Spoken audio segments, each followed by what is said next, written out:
émission Le Cri de la Sentinelle.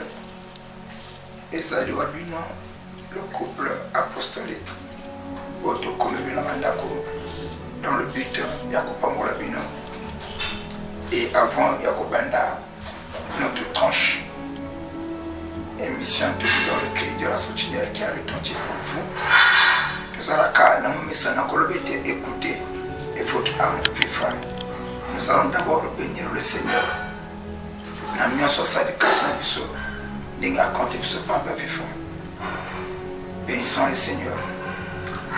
Tendre Père, encore une fois, nous te sens infiniment reconnaissant. Merci au Père de gloire pour l'opportunité, l'occasion de ce que tu nous as compté parmi les vivants. Bénis toutes les personnes qui vont nous souffler partout, dans le tout puissant de Jésus. Nous te l'avons de prier. Amen. Bien-aimés, nous allons poursuivre un grand thème. Après ces choses, suite il y a un événement. La Bible dit dans le livre de Jean, chapitre 5. Après ces choses, Jésus-Christ monta à Jérusalem où il y avait une fête des Juifs. Donc après un événement, Jésus-Christ devait monter à Jérusalem. C'est là où, à Jérusalem, près de la porte de Brebis, il y avait une piscine en hébreu qu'on appelait Bethesda. Et de là étaient couchées de nombreuses personnes qui étaient malades. Les paralytiques, les boiteux, les aveugles, tout consort. Et parmi ces gens-là, là aussi se trouvait un homme malade pendant 38 ans qui attendait le mouvement de l'ange qui descendait de temps en temps dans la piscine pour agiter de l'eau. Et la Bible dit que celui qui tombait en premier était guéri, quelle que fût sa maladie. Alors, cet homme-là a attendu pendant 38 ans. Il n'avait pas la guérison. Pendant 38 ans, il a vu les autres personnes. Il a vu les autres personnes. Qu'on soit guérison, qu'on soit miracle. La piscine à Bethesda. Mais tout ce temps, lui ne voyait rien. Mais malgré que lui ne voyait rien, il est resté là. Il a été abandonné par sa famille, abandonné par ses proches, abandonné par ses enfants, abandonné par sa femme s'il était marié. Il est resté avec son seul ami, c'était le lit, la natte dans laquelle lui il dormait. C'est la natte qui le transportait, la natte est devenue pour lui son ami fidèle. Et la Bible dit que Jésus l'ayant vu, sachant qu'il était malade pendant longtemps, lui posait la question, veux-tu être guéri? Cet homme au lieu de dire oui, il répliqua en disant, Seigneur, je n'ai personne pour me jeter dans l'eau quand l'eau est agitée. Alors, la chose étonnante, quand Jésus-Christ lui dit, lève-toi, prends ton lit et marche. Ce monsieur qui attendait l'ange a quitté la maille. Il n'a pas posé la question qui es-tu? Et ce que tu me dis là arrivera. Pourquoi tu me dis cela?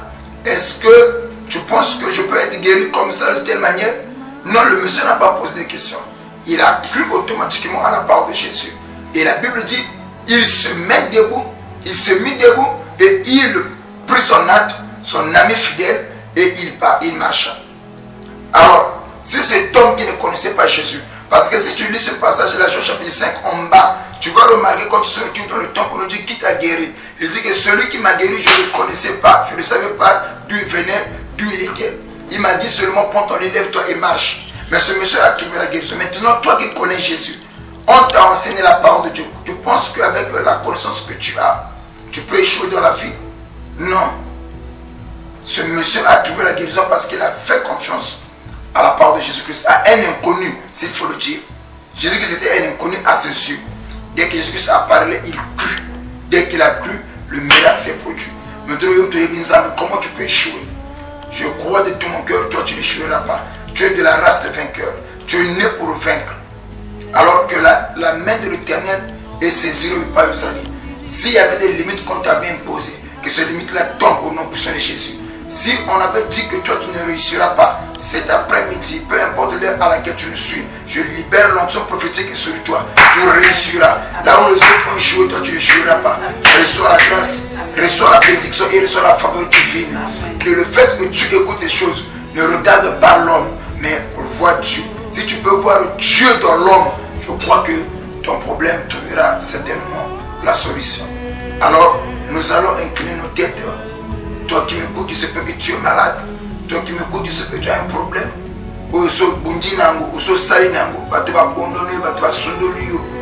Alors, aujourd'hui même, il y a un miracle. Incline ta tête. Nous allons prier au nom puissant de Jésus. Tendre Père, je prie pour ma soeur. Je prie pour mon frère. Quel que soit sa maladie, quel que soit son problème, Seigneur, je prends le son de mon apostolat. Je vais mettre fin à cette pression. Vous allez nous prier. Reçois le miracle, reçois la guérison au nom puissant de Jésus. Amen. Alors que le Dieu Tout-Puissant a comblé la vie, c'était votre couple apostolique